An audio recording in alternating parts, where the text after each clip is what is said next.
And thank you everyone for being here. Um, Tonight I feel that VFCA really needs no introduction. You are here in this virtual room together with us because you've connected in some way with VFCA over the years and really care about what comes next. Um, my name is Catherine Harper. I am the current AVEA board chair, and I really want to extend a very warm welcome and thank you again for being here tonight. A really important night for the evolution of VFCA. A quick rundown on the schedule for you um, as we dive in is that Steph, our outgoing CEO, will share an acknowledgement of country. We'll share a brief reflection from me, get some updates on our programs from Dr. Jeremy Watson, and look into the future and where we're headed from Jeanette, leaving plenty of time for discussion, questions, and answers. As we dive in, I just want a few quick housekeeping notes. The webinar is being recorded, as you will have just seen, and be shared online for those who can't make it tonight. If you would prefer not to be recorded, please make sure you turn your camera off and change your display to something else.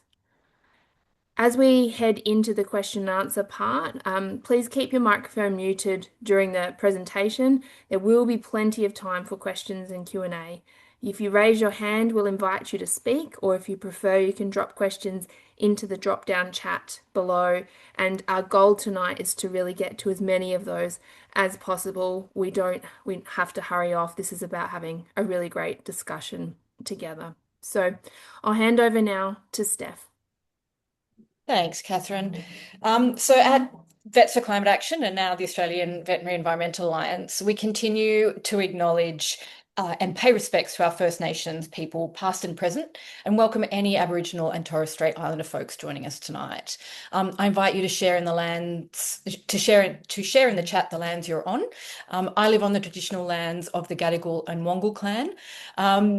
Prior to colonisation, Blackwattle Bay and Roselle Bay, where I am, had meandering shorelines. There are extensive mudflats, mangrove forests, salt marshes, and brackish swamps fed by freshwater streams. The bays provided plenty of fish and shellfish. Women fished from bark canoes, and the bays provided all the food and materials that were needed. As I wander around the foreshore of Blackwattle Bay now, I see the hard work going on to clean the water and the lands. There are some oysters coming back, but if we considered the Indigenous approach to caring for country, we wouldn't have had to undertake this work. I was born on these lands, a little bit further north. I've lived on Ngunnawal and Wurundjeri land and on Meanjin and Turrbal land as well. And depending on the bloodline, my ancestors are either some of the country's first immigrants, or on the other, they were the architects and beneficiaries of a brutal system of governance. I acknowledge that I am a beneficiary of their success and seek to be a true ally and agree that it's time for reconciliation, for treaty, for recognition, truth, and equality, for Indigenous people to be given a seat at the table, for control over their own affairs, land rights, a change of date, and a change in our nation. So I give thanks personally and pay my respects to the original owners of this land, their elders past and present, for their care of country and of the plants, of the animals, and I acknowledge the land that I'm on has never been ceded. And we acknowledge the traditional owners have cared for this country on which we work and meet for over 60,000 years. Our First Nations people have long understood the deeply rooted connection between healthy people, animals, and country, which ties in well with the veterinary concept of One Health, an important tenet of our work here at Vets for Climate Action, or AVEA, as we're moving towards. Thanks, Catherine. Thank you very much, Steph. So I wanted to start tonight by acknowledging the passion, the work, and the effort that has been put in by so many over the years. A really dedicated group that has achieved so much with VFCA. It is also about acknowledging that the realities of why this work is so important really do continue, as we are witnessing escalating climate impacts through record ocean temperatures, increased severe weather events, and further species losses. And as we were just talking about before we started, the El Nino that has just been declared by the Bureau of Meteorology. But we know that through little changes, we can make an impact. And by being here tonight, you are each doing your part and helping us to continue to have the impact that VFCA has started. But as we look to the future, we have a wonderful moment to reflect on the achievements of the past, and I want to highlight a few of those now. The Climate Care program is the um, absolute flagship of VFCA and what it's achieved. It is a unique, business-centric climate and sustainability awareness tool that engages and educates veterinary teams. And what's really exciting is that this has now been extended into the equine sphere with the development of Sustainable Equine Futures program, but more on this later. VFCA has reached thousands of veterinary professionals through conference and masterclass presentations, industry events, and contributions into like-minded organisations and press articles, spreading the word about the climate emergency and continuing advocacy work. And then in advocacy, there have been huge wins, often world firsts and certainly Australian firsts, helping AVEA to be one of the first to have a climate policy, attending veterinary voices to Parliament, and now using the resources, structure, and learnings to grow onto the world stage with the World Veterinary Environmental Alliance. More on that later, too. There are some challenging realities, though, with the main being access to consistent funding, allowing secure planning and program development to continue. With the little that has been, much has been achieved, but the lack of a financial runway has forced change to ensure we can continue into the future. This is why we are here tonight, to reflect, to question, to challenge, and bring forth ideas, using the collective diversity and knowledge to pave the next chapter. The board has made some tough initial decisions, and these have not been undertaken lightly. The biggest being moving back to a volunteer-led organisation, hopefully only for a time, and a name change to the Australian Veterinary Environmental Alliance to align with the growing global movement. The hope is this will allow the organisation to be more attractive for funding and to drive the development of a scalable model. The rest of the change, outcomes and direction, come from you, your ideas, your donations in time, money, and advocacy, and we look forward to the discussions to come. But before I hand over to Jeremy and Jeanette, I must acknowledge and thank the many current volunteers, members, and donors that have allowed so much to be achieved and really want to continue and encourage your involvement into this next chapter. And finally, we must pass on a huge vote of thanks to Steph, who has led VFCA with immense passion, vigour, a wonderful can-do attitude, and a beautiful broad smile, which will be very much missed. Thank you. All right, over to you, Jeremy. Let's hear about Climate Care Program and Sustainable Equine Futures. Thanks, Catherine. So I just thought I'd give a bit of an update of where the two programs are at and how they came to be where they are. So firstly, the Climate Care Program, which is a world first online sustainability and net zero program specifically designed for vet clinics. And it was launched in 2023 in Australia, and more recently, a New Zealand version has been released. And since 2023, we've had 54 practices sign up, which includes 4 from New Zealand and 2 from the US. And the current investment for the program is about $2,500. Over the last 6 months, there's been a major update of the introductory module to enhance the user experience. And I think the focus is to continue to develop to make the program interesting and engaging for the whole team rather than just a technical compliance process. And I think this is how we can maximise value for the practice team and amplify the message to the wider client community, which aligns with the ambitions of Vets for Climate Action and the newly badged Australian Veterinary Environmental Alliance. This latest update was launched at AVEA this year and will be promoted next week at the New Zealand Veterinary Association. Steph and I will be there, connecting up with our New Zealand colleagues. We're currently negotiating some further sales opportunities in Australia. The program has been promoted annually at major veterinary meetings, including AVEA, ASAVEA, Science Week, Vet Expo, online forums, as well as veterinary news media online and in print.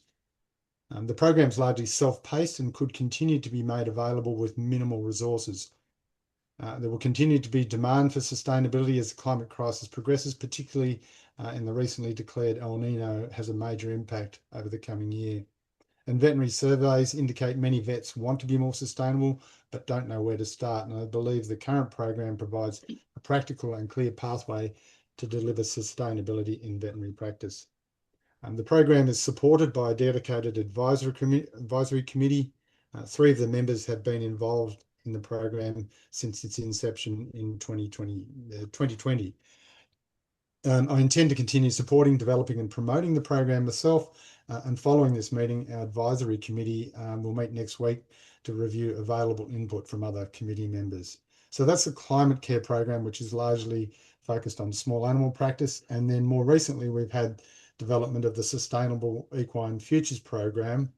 And the Sustainable Equine Futures program was launched in early 2025 with a mandate to embed environmental sustainability across Australia's equine veterinary sector. And the program is led by Dr. Caitlin Wood, who's the Program Development Manager, and guided by a 9-member advisory committee chaired by Dr. Catherine Chicken. Over the 18 months covered by this report, which was released just recently, the Sustainable Equine Futures has progressed from planning and set up to an active nationally recognised program with 8 pilot practices, a live online learning platform, a growing webinar series, and a speaker sessions delivered at the profession's most significant conferences, the AVEA conference and the Bain Fallon. The program has also attracted a level of interest from international corporate veterinary groups and external research bodies. Caitlin Wood's contract as Program Development Manager concludes in July 26, and the advisory committee, including Dr. Catherine Chicken, will continue on a volunteer basis. And Caitlin has indicated her intention to remain involved in a volunteer capacity at reduced capacity through to the end of 2026. So both these programs are still alive and well and can continue to be made available with minimal resources, which I think are already there. So I think that ensures that we'll continue to get some benefit from this, and we won't lose all of the investment that we put into these programs so far. Okay, so I'll back to you, Steph or Catherine. Thanks. Yeah, thank you very much, Jeremy. That was wonderful.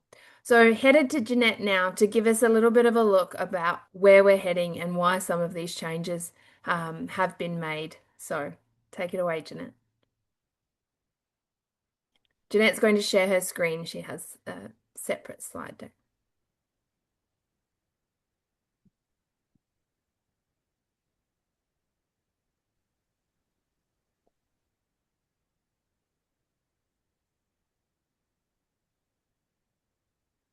Oh, hello, everybody. Thank you for attending this evening. It's been a real ride starting Vets for Climate Action. I certainly didn't ever intend to do it. It's been a big learning journey for me personally and professionally. It's really taken over a lot of our lives, and I'm very, very grateful to the hundreds probably of volunteers who've spent time in making this happen. I wanted to tell you about some exciting developments globally that have come directly from the work that you've done with Vets for Climate Action. Just for context, this week we heard that there's been loss of sea ice the size of France. 650 square kilometres of sea ice didn't form, and temperatures are 20 degrees above average. Now, that's not going from minus 100 to minus 80. The temperature is now sitting at peaked at 15.4 degrees Celsius. These are very big changes, and we need to be talking about them, which we are. So Vets for Climate Action, started 7 years ago, just before the catastrophic fires. And we've done a lot of different things. We've started the Climate Care program. It's a world first, program that Jeremy has discussed, a modular program. It's really fantastic. Also, Sustainable Equine Futures. The Climate Care program team has started Zero October, which is an annual October competition to see how practices are reducing their emissions, to make it fun, measuring greenhouse gas, isoflurane, measure your gig. So Jeremy's been taking charge of that. We've done a whole lot of submissions to every level of government and running masterclasses. I've had the opportunity to present now 3 years running to the World Veterinary Association General Assembly. That's where all the presidents from around the world gather. And in fact, we've directly impacted the World Veterinary Association to make climate and sustainability a key part of their strategic plan moving forwards. So I've had that opportunity to present, and out of that, has come the realization that it's not just happening in Australia. This work is happening all around the world. So here are the organisations that we know of globally who are working on climate sustainability and biodiversity in a veterinary sense. So there's Ireland, Uganda, France, all over the world, people are starting to do things. But we can also see that they're not really talking to one another and not collaborating in a very powerful way. So as a result of that, we decided to establish the World Veterinary Environmental Alliance based on the framework of Vets for Climate Action, are sitting under the Vets for Climate Action Constitution, and as an initiative of Veterinarians for Climate Action. So all of you who have been involved in VfCA are responsible for this, so thank you. For the veterinary profession to collaborate globally on climate, sustainability and biodiversity. We have a number of focus areas. I'm going to be holding a masterclass in July to go into detail about what these focus areas are and what our strategic objectives are and how we intend to get there. But as a broad brush, biodiversity, global policy, education, sustainability in practice in equine, and sustainability on farm. So global policy would be for every national veterinary association to have a policy on animal welfare, production and climate change. Also for veterinarians all around the world to be able to create a more powerful force in influencing government and very high-level policies. So we will become a member of UNEP. We're working on that at the moment, the United Nations Environmental Programme, and we'll have a powerful voice there. We also want to be at COP. We've been at COP for 2 years now, but not formally as the World Alliance yet. So, these are all things that need time and funding. Education, we would like climate sustainability, biodiversity and One Health to be a very solid part of veterinary education curriculum. We can be focusing on diabetes in cats, that's very, very important, or prostatic cancer surgery in dogs. Pets are very important, but I'm encouraging the veterinary profession to look very much more broadly at what's happening, because if we don't act, change is happening very quickly. And the world is on the cusp. We're in the century of culmination, and this is the time. We happen to be born at a time in which we need to take this responsibility. Biodiversity, not only to advocate for, not clearing native forests, but what is the veterinary profession doing to, in terms of dispensing practices, in contributing to biodiversity loss, and what are we doing about that? Sustainability in practice and equine, like we're doing with Vets for Climate Action, and sustainability on farm, regenerative practices and methane reduction. We have a number of esteemed veterinarians as patron and ambassadors. Professor Peter Doherty is on this call. He's also patron of Vets for Climate Action, and I'm grateful for that. And Mark Shipp, who many of you will know, Mark Howden, Professor Richard Eckhart, terrific Australians. Also Mariam Kahika from Uganda, and Raphael, the former vet president of the world, who got this going with me. And a growing network of key supporters. I'd like to see your names on there with the bio. You can see Jeremy there already, from all around the world. We also have formal membership. So all of these organisations and more have signed up to our strategic plan. That means that they understand the strategic plan, and their organisations have signed to say that they want to be part of this movement. Now, that includes the International Vet Students Association, the World Equine Veterinary Association, World Vet Association, World Small Animal Vets, Federation of European Vets, Britain, Japan, so many, Uganda, South Africa, Australia. So these are all the countries we've asked. Nobody yet has said no. So this is very powerful. If we could get all veterinary associations on board, we have an extremely powerful organisation.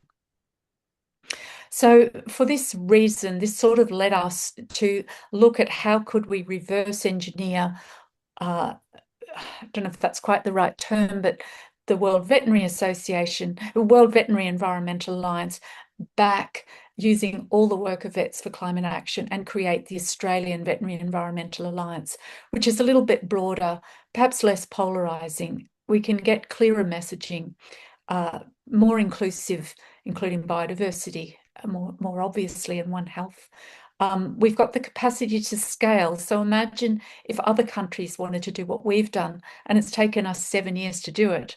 They can use all our, they can use the back end, they can use our guiding principles that we've developed, and create a template, and once again lead the world in this. So I'm very excited about this name change, and it's been very positively received. Because what we're wanting to do is to shift the culture and normalise the change, bring people across the Overton window from something that was unthinkable. Certainly 7 years ago, it was unthinkable for me to have spent so much of my time and energy on this, but now it would be unimaginable for me to look back and think that we hadn't got this going, So that's what we want to do. Because we're working towards a positive tipping point. There's still barriers at the moment, but the tipping point will come. You need to remember, when I started practice, we were seeing all the animals. We did so many orthopedics.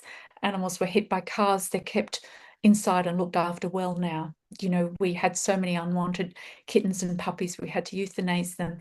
That would be unthinkable now. So at some point, a tipping point comes, and from there, the change can accelerate. It's already happening in Australia, in other ways. So that's where we're heading. This is the masterclass on the 29th of July. If you'd like to know more, I would love to present in more detail and also answer any questions that you may have. So I'll just give you a moment to take a photo of that if you're interested, or you will get a newsletter. And finally, I really encourage you to turn any angst that you may have into action and support your professional body, AVEA. So if you're a Vets for Climate Action member, you've already joined AVEA, but look at the newsletters that come through. I encourage you to be part of the team, fill a volunteer position formally or informally contribute. There are lots of different ways in which you can contribute, whether that's administration, whether it's answering emails, whether it's going to Science Week in July. I need some people there, going to Vet Expo and assisting there. We really need donations to drive the work, and perhaps you could rethink how you're donating, if you already are, to make this incredibly meaningful.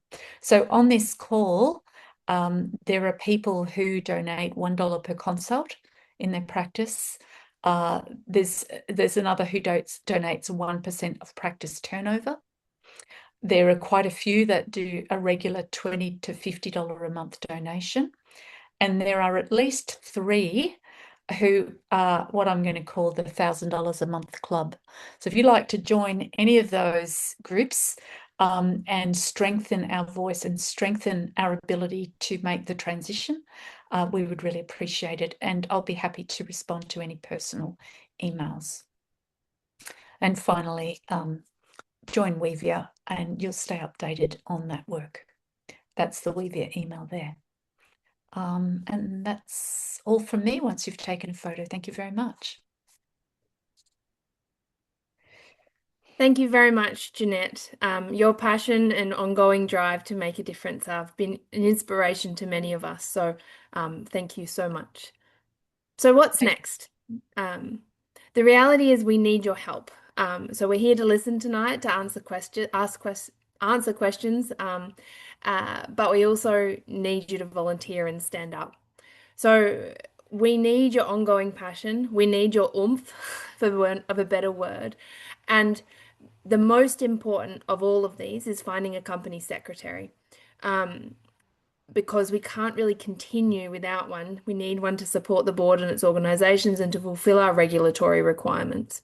And once this is filled, it looks like all sorts of different things. As Jeanette's just mentioned, it can look like admin support. It can look like fundraising support. It could We need some board directors. Come join us up here. It can be volunteering with Climate Care Program or Sustainable Equine Futures, all sorts of things. They're all on the website. There'll be a QR code later to also connect you through to them, and they've been coming through on the email. So if you want more information or you have questions, please reach out. We also need a financial runway. We are currently self-sustaining on a very tight budget, but to achieve the next steps reliably, we need ongoing sources of funding.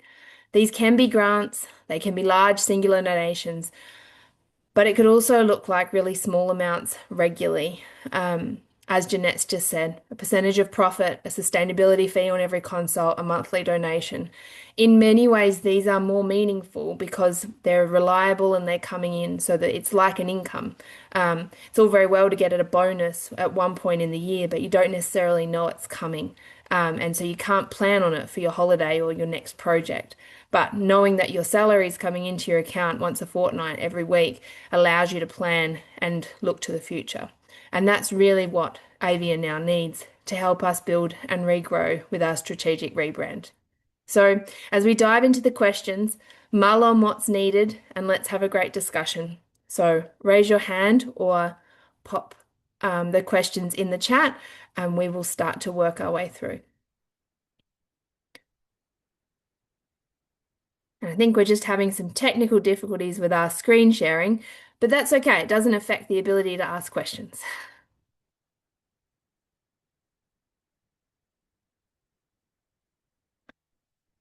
We got a brave starter.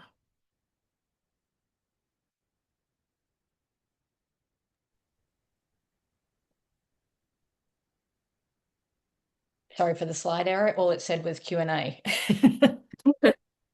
Jeremy's got one. Kick us Yeah, off, Jeremy. I know we did discuss this, but how do you would you envisage the sort of change and rebranding, from Vets for Climate Action to AVEA?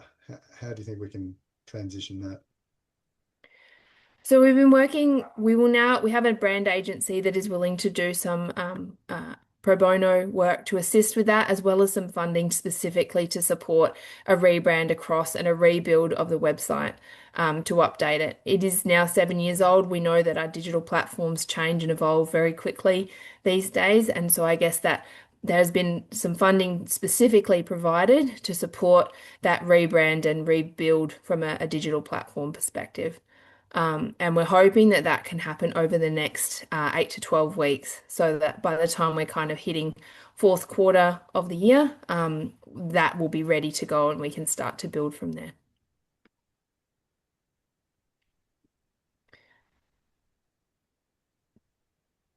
Steph, I now can't see all the people, so I can't see if anyone's putting their hand up. Apologies. Hang on.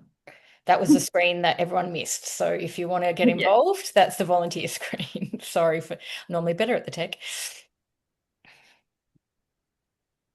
I was going to say that the AVEA website will probably mimic the WeVia one. So it's all about creating systems, including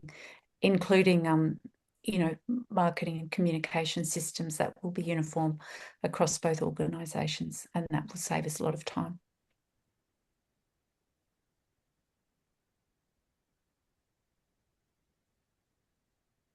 What other questions have we got there, team? There was a question about what does a company secretary do? I'm going to throw that one to Steph. I thought you might do that. So company secretary is a legal responsibility, and we need to be answerable to the ACNC, so the Charities Commission, as well as ASIC, because we're a company limited by guarantee.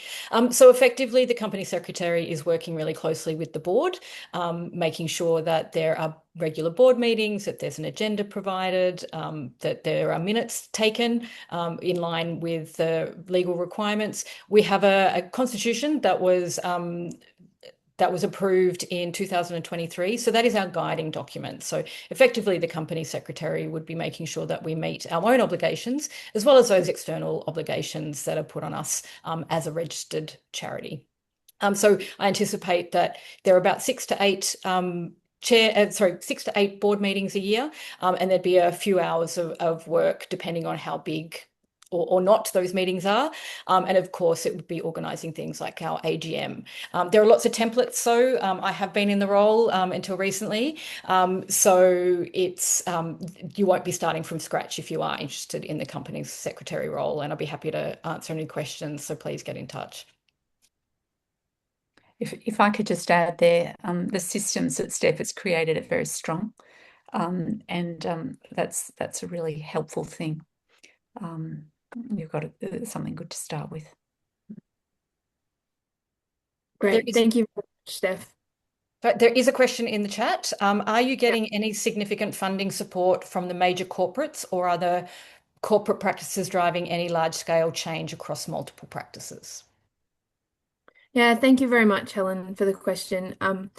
One of the big challenges that we've had from talking to a lot of the corporate groups is that either their focus is like Australia is too small, essentially, to support, or that the name has been a barrier. So Jeanette and Steph have had a lot of these conversations, and that the perception of it being activist-ic has been challenging for some organizations. So one of the decisions to make the name change was that we trialed a few and talked about them, and also put them, had conversations and sort of said, would something like this come across better, and would be easier to support?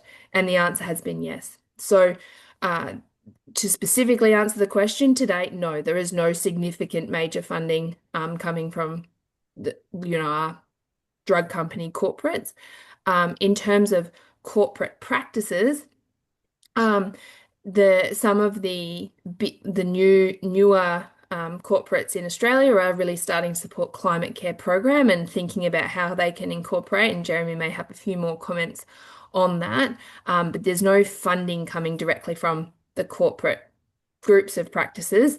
The conversation's more been around how can we get them to use the programs and contribute that way and spread it through their network, which obviously it's much easier to sell to one corporate and they put it in 20 of their practices than having to have conversations with each of those practices individually. Did you have anything you wanted to add, Jeremy? There's certainly been a lot of contact with corporates, and full disclosure, I'm involved with one particular corporate who's sort of growing very quickly and has a commitment to sustainability. The mandatory climate reporting legislation, as long as it doesn't get watered down in the current political environment, is set to enforce the corporates to start measuring their carbon footprint and reporting climate-related risks and disclosing that to the market and to the government board.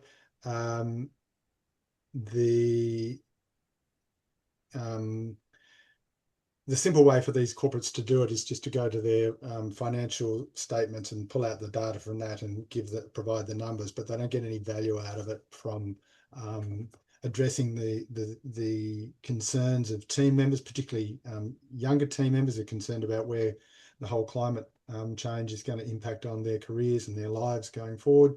And so a company that can demonstrate that they have a genuine commitment in this area helps build some team purpose. And so that's where the climate care program is really designed to get the whole team involved, so that not only you get team value, but you can build client value out of it. And you don't get that with just a number crunching exercise at the top to comply with government regulations. So I think that's where the potential for the climate care program lies with some of the corporates, is to enable them to get value with their team and their clients out of all that. Steph? Yeah, I just wanted to add on to the conversation about the support that we have garnered to date. We do have some partnerships with BOVA, who are doing some fantastic work in the sustainability space. They're an annual supporter. We have an arrangement also with Leica Pet Food. and so there are certainly organisations who are supporting us as well, that I want to acknowledge and thank them for being leaders in this space, because I think it is hard to sometimes be the first ones. And so if anyone does want to get involved or learn how you can better support the organisation as a whole from a corporate space, I know that the board would be very keen to hear from you. I see Michael has his hand up. Thank you, Steph. Catherine, I was just wondering, for people who may be considering volunteering in one way or another, what is it possible for them to have conversations afterwards that where they can talk about the time they have available, the interest they might have in particular, so that their willingness to volunteer can be adapted or help in whichever way they're able to contribute? Yeah, absolutely, Michael. I guess we're heading into a new era here. To start the conversation, it will be having it with Jeanette or myself, and Steph will put back up on the screen in a minute once we've sort of finished the discussion so that we can see everyone's faces.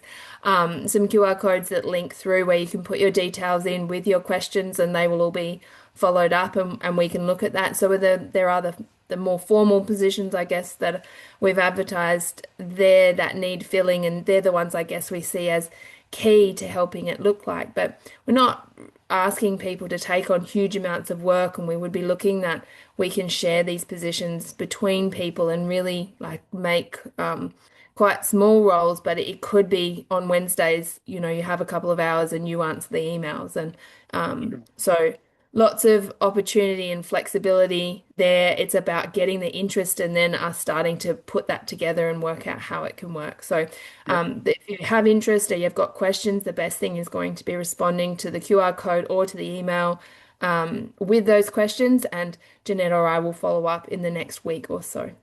Sounds good. There's another question in the chat, Catherine, that I'll read out. So will the name change and the change of focus to include biodiversity, global policy, education, etc., reduce the focus on climate change?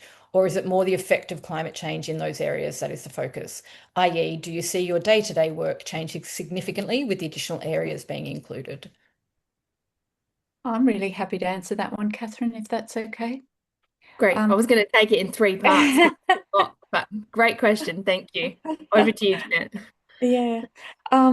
Well, there's really Vets for Climate Action has focused on 3 things: education, advocacy, and leading by practical example through sustainability and emissions reduction. So really what, climate change has to be integrated into all the environmental work that we're doing. It can't be just sitting separately. Obviously, climate change is impacting biodiversity, but we're also impacting biodiversity ourselves through our own choices. So it's a matter of it all being integrated. But education, I mean, at the moment we're doing lectures in education. Helen and Jeremy are part of doing those at the vet schools. And there'll be one lecture on climate science. There'll be another on impacts on animals and spread of disease. And then there's one of sustainability in the hospital. All of that will just continue, but it will be broadened a little bit, and it will be a little bit more all-encompassing. So I think it just allows us to not expand, but to bring all the threads together really well through having these 3 themes: climate, sustainability, and biodiversity. I don't know does that answer the question? I guess they're that's the triple threat, isn't it? The triple planetary crisis is climate, sustainability, and biodiversity. So none of them can exist. Like, we can't operate in a silo. So it's now, as Jeanette said, about being all encompassing. And One Health, of course, as well. How does all of this impact on people and animals together? And that's something we need to be talking about more and more.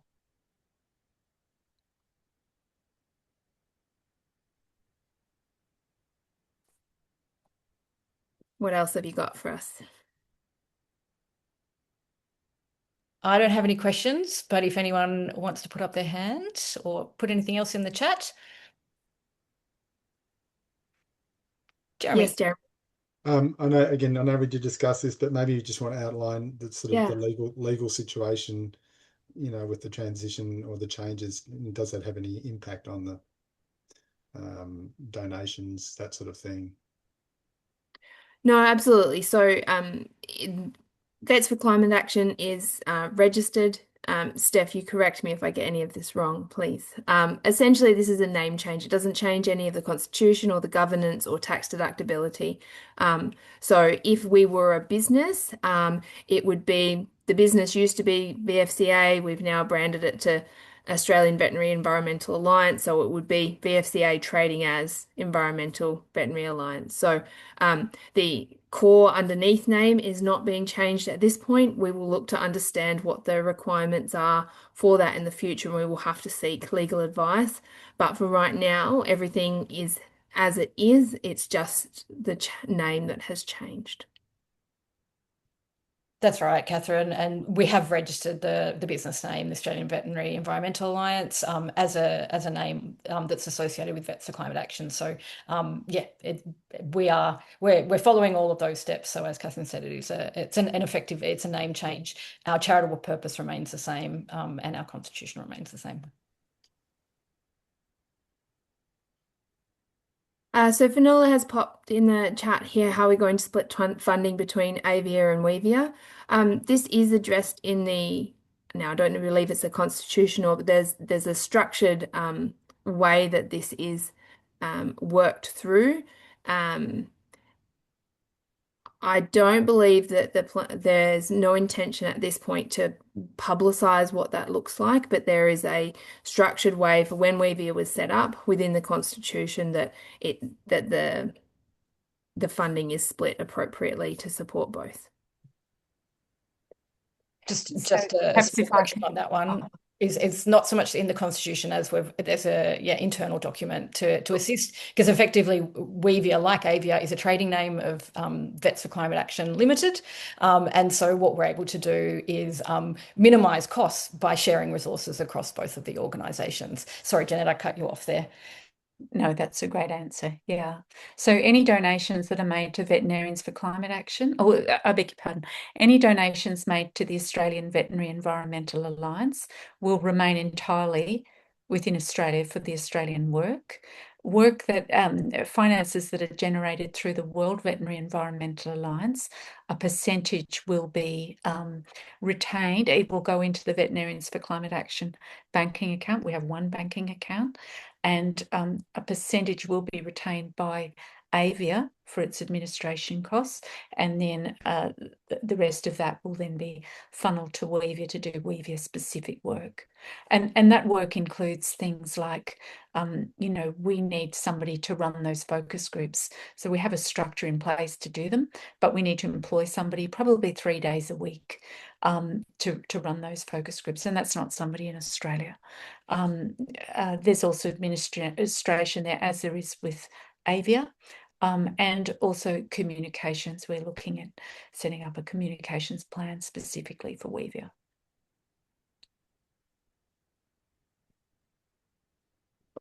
So I can see the follow-up. Ben and Fam, we might come back to yours and I'll take Christopher's follow-up question. And so no, Christopher, that the plan was to not out. It's an internal document, and so we're not sharing what that percentage breakdown is tonight, unfortunately. But Chris, I can speak with you at a later stage personally, if that's helpful. Thank you very much. I appreciate that. Thank you. So Ben and Fem's question was, so AVEA can become a template for other national groups. Are there other upcoming groups that you can tell us about? My understanding is there's nothing that's concrete, but the goal is that this change allows that to happen. And so step one is the rebrand. It's rebuilding the website. It's aligning the templates so that you have an AVEA template, you have a WeVia template, and that the AVEA template could then go to New Zealand, and New Zealand can go, right, I want a New Zealand Environmental Veterinary Alliance. Here is the template. This is what it looks like in Australia. Now let's tweak it in the same way that the climate care program has been tweaked to match what New Zealand needs and to focus on New Zealand specific ones. And that then if Uganda goes, hey, like we've got our program that's kind of running, but you guys have got some stuff that's way advanced on where we are, can we copy it? And so we end up with the Ugandan Environmental Veterinary Alliance. So that's the goal. There is not one directly in the pipeline, but this first step is allowing that to start to be built. If I could add there, my gut feel is that there will be a demand for that. I mean, there's a real interest, but it takes an enormous amount of effort and energy. I mean, other than the UK, we're the only veterinary environmental, association that I know of that has had paid staff, substantial paid staff, as we have, which has allowed us to really progress things and get that back end right. The back end is really hard to get right. I mean, even how do you do if you're a veterinarian, how do you do a job description for company secretary, for example? I mean, these things are difficult to do. So having those systems ready to be shared is very important.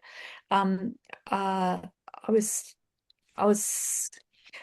going to say one of the focuses, our board in the early years of Vets for Climate Action has been quite science heavy. So we've had people like Helen Scott Orr on this call. We've had Professor Mark Howden, who was a Nobel recipient together with Al Gore. He was in charge of the Australian Climate Institute, who's director of that. Professor Peter Doherty, who's our patron, who's on this call, also Nobel laureate. That's the level at which these policies have been developed. Our guiding principles have been developed at that level. And so we can have confidence in that, but doing all that takes an enormous amount of time and energy. And so I guess I'm trying to say that we've now been able to provide something that other countries see and go, yeah, that's got credibility and that looks good. And so those guiding principles to me are the most important thing as part of our strategic plan, because all of these countries are going, yeah, we agree with you. We think that's the right thing to do. So that's the most exciting thing to me, I suppose. But then we need help duplicating those back-end systems over time. But, the days go slow, but the years go fast, don't they? And you think things are very slow to develop, but over time they can, you look back on those 7 years and go, damn, we did a lot, So I guess that's how it is. Thanks, Jeanette. Peter's got his hand up. And then we'll come back. I see there's another one from Kelly in the chat. So Peter first. You're just on mute. We can't hear you, Peter. You're on mute. Sorry. It's been a great privilege to hear the story of this from Jeanette, principally. And I'm enormously impressive, the profession getting together and getting across this in this way. I'm just wondering, where do we actually get our data on climate effects on domestic animals in Australia? Is there a site in government, or is there activity in any of the veterinary schools? How do we know what's happening? Jeremy's popped his hand up to answer that one. Thanks, Jeremy. It's a good question, Peter. The only thing that I used a little bit is the latest IPCC summary for policymakers. There is a graphic in that which has maps of the world and then impact on animal plant species of different temperature scenarios. And you'll see in the 3 and 4 degrees that 100% of animals in Northern Australia, animal and plant, will be impacted by extreme weather events. Now they've got to either adapt, move, or die, really. So that's probably the scientific data that sort of would touch on Australia, but I'm not aware of any specific organisation that looks at loss of livestock or through extreme weather events or those sorts. So we do see numbers in at various times in newspapers and so forth, but one wonders where they actually come from. Yeah, Peter, and that's where a lot of the information that I share with our community comes from is the media. That said, there are the one-off articles or publications, studies that do come up, certainly around fruit bats, for example. There's been a number of studies that have talked about the impacts of extreme heat. University of Sydney recently did one on extreme heat and dogs, and they found a spike, sadly, in deaths due to extreme heat around public holidays when people are home and active. So they're sort of on an ad hoc basis, if I can sort of use that phrase, although some scientists on the call might be able to correct me or send me in the right direction. And early on when I joined Vets for Climate Action, I was actually given a book, a textbook developed by written by veterinarians called Climate Change and Animal Health, which has been incredibly useful as well. But it's now a few years out of date because the impacts continue to compound. Yeah, I mean, Thank you. sorry. No, finish. I see, Helen, I see your hand. Oh, so Peter, finish what you're going to say. Oh, I mean, it's kind of a premature discussion in a way when you're still trying to find money for a company secretary. But basically, I mean, perhaps thinking in the longer term of involving veterinary practices and public health veterinarians and so forth in some sort of reporting mechanism that, even if it's very informal, that could actually be correlated or collated. I mean, obviously, it would be great to see one of our universities, for instance, or more, actually start an organised activity in this area. And but obviously, funding even a graduate student at this stage would be quite difficult, I think. Thank you, Helen. Yes, I was just going to add in terms of the impacts on animals of climate change, in terms of disease. There are numerous reports coming frequently through about the change, particularly in vector-borne diseases and things like tick paralysis and all sorts of vector-borne diseases in particular. And those are, we see screwworm fly coming back into Texas and over there. But depending where you look, you can find the diseases going up the mountain and down towards the poles, the North Pole or the South Pole, depending on the hemisphere. So there are the sort of, it can be anecdotal, it's brought into educational things, but it's surprising how many people, we gave presentations in Bangalore, Jeanette and I, to the veterinary college there, and both lecturers and students hadn't heard of a lot of these changes, and I tried to get a few Indian examples for their thing. So it's an ongoing process. Yeah, the infectious disease community is really what kicked off the whole One Health thing anyway, I think. Absolutely. And it tends to dominate that. And of course, we've had this long discussion about diseases going up the hill and down south and all that sort of thing. But going beyond that, we need to think in terms of how we do this. I guess maybe it's something that should come to the One Health community, but I don't know whether it's still the case. I haven't been involved closely with One Health for a while, but it kind of segmented into an infectious disease type focus, or there were some people looking at much more broadly.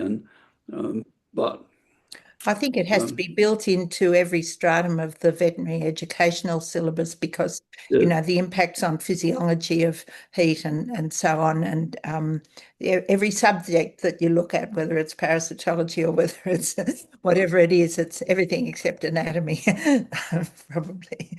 There's an impact. Yeah. Yes, that's part of the problem. And also, say, talking to politicians, because it diffuses out to everything.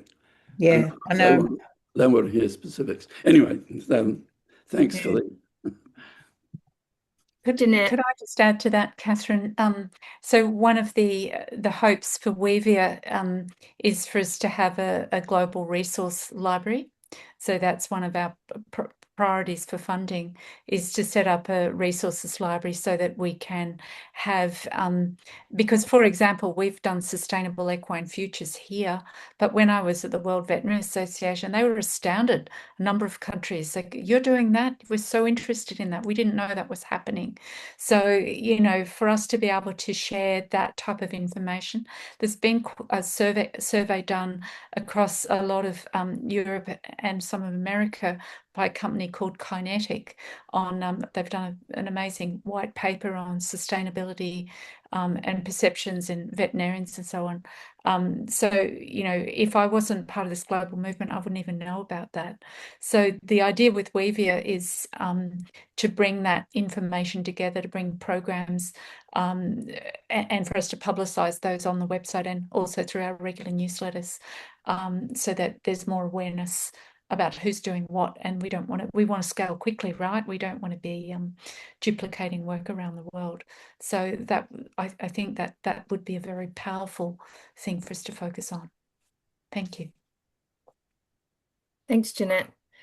And so to Kelly's question or confirmation in the chat, so Kelly has put, to be sure I'm completely clear on the world concept. Is the Australian organisation planning to become the hub for a worldwide associative movement of sorts where each of the other countries joining with Australia would have an entity of its own under their country's legal rules, etc., and which would then look to Australia for strategic direction as the steerer organisation? So I think the only thing that needs clarification there is that they would be looking to VfCA for the strategic direction from a steerer organisation. It's just that VfCA is a AVEA or VfCA creative.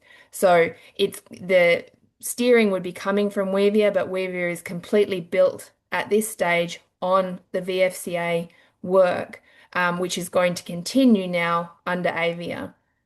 So that's really the only clarification, but otherwise, absolutely yes. The goal is that you have a world organization sitting at the top, and then that you have all your countries sitting underneath here, working together and sharing the resources in a kind of pyramid structure, if you like, so that we're not having to duplicate and do this in 20, 30 countries across the world. We've got a framework and you can kind of plug and play and you can make it country specific, which, as Jeanette said, should allow the scaling to happen much quicker, much more efficiently, so that we can get to the making a difference better.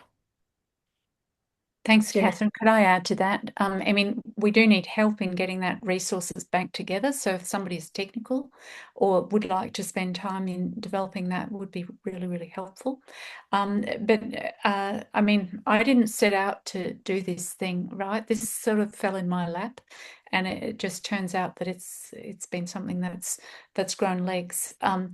I don't need for VfCA to remain, you know, the Veterinarians for Climate Action Board doesn't need VfCA to remain as a Vets for Climate Action initiative. It may be that in a few years' time, when it's really solid, that the decision is made that it becomes an independent global entity, built on, you know, the prior work that we've done, and I'd be personally very happy with that. It's just we're just little people and we don't know how to set up a global organization. So this is a really good way to start, test the waters, get some runs on the board, and in time, if that conversation occurs, we don't have an ego around this. We just want the work to be done. So if the best way for it to occur is through a global entity, that's fine, but we'd need to be a lot further along the track for that. But just to let you know, I've decided to dedicate 10 years of my life to this. I'm 7 years in, so I've only got another couple of years at it. So if anybody wants to, you know, pick this thing up and run it on, you know, it's not about ego. It's just about getting the work done. Thank you. Thanks, Jeanette.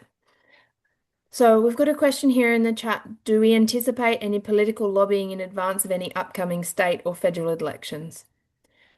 The answer to that right now is no. So advocacy is the big area, active advocacy is the big area where there is absolutely no resource at the moment. So the focus for the last really 6 to 12 months has been heavily on trying to fundraise to make the organisation sustainable. And then once I guess that was not being as successful as any of us would have hoped, we've had to shift focus to what changes need to be made so that we can still exist. And so that's where that focus has been, that has driven the changes that we've talked about here tonight and in the emails over the last few weeks. We are now can safely say that the organisation is sustainable at this point of time with the changes that are made, and that now we can look back to getting these volunteer positions filled, getting some structure into how the volunteers can work together to achieve, and then we can go, okay, how can we bring advocacy back into a regular part of what AVEA is going to be about? But in terms of short term, 6 to 12 months, state and federal election, well, there's not going to be a federal election in the next 6 months, but with the state elections, there's just not the capacity within the organisation currently for any of that.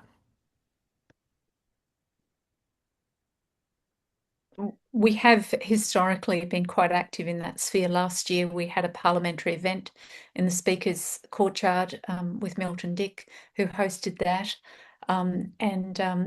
We'd be very open to doing that again. We developed we delivered our VfCA strategic plan to virtually every member of parliament and senator prior to the last election, I think it was. So, it's not that it can't be done, but we need hands and feet to do it. But you also you can have ideas to do things, but they still got to get coordinated, and people have to be coordinated. And a lot of Steph's job has been, and she's done this terrifically, is to coordinate the volunteers and, a bit of wrangling cats, but she's done that really well. So, it's not as easy to do these things as it may appear.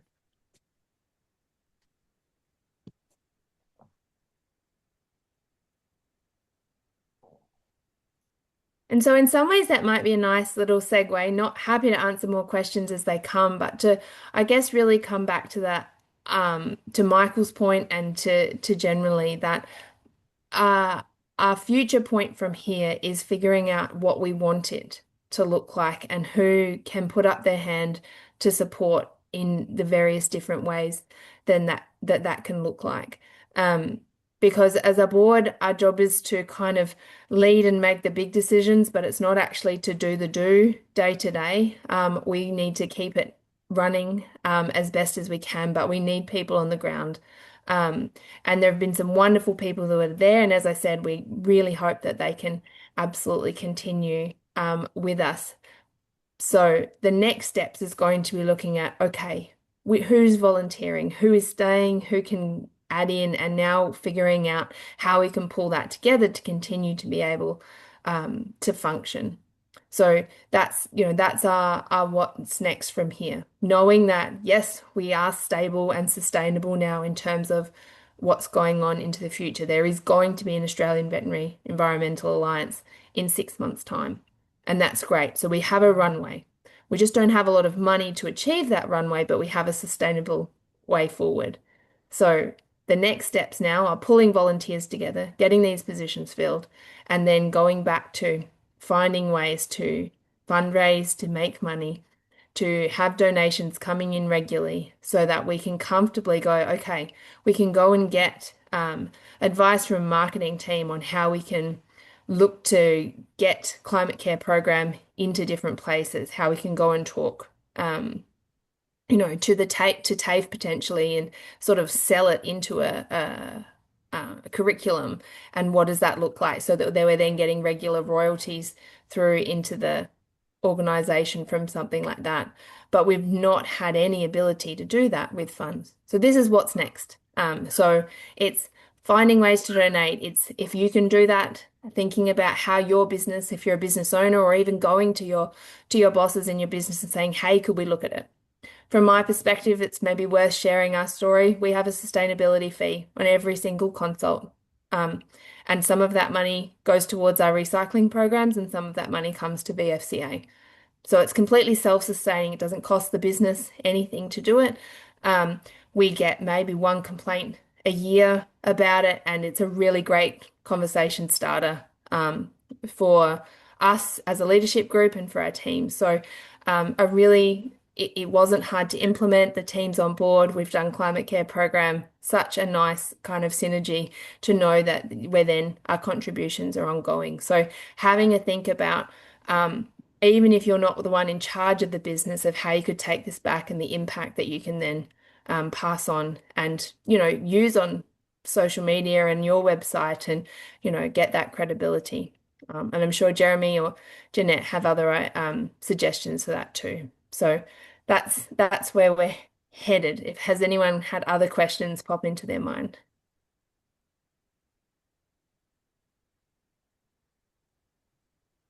No? If that's the case, then I want to say a very, very big thank you again for everyone joining, for listening, for the engagement and the questions. There's obviously lots of work still to be done, and we look forward to having lots of great conversations over the next few weeks and pulling this all together. The QR codes are there, everything is on the website or will coming through in the emails. And I really just want to put another big thank you out there to the board who have worked through a pretty challenging time, but especially to Steph as she finishes up her last few weeks with VfCA, and wish her all the very best into the future. I know she'll be cheering from the sidelines. So thanks everyone. Have a good night, and we'll look forward to seeing you online soon.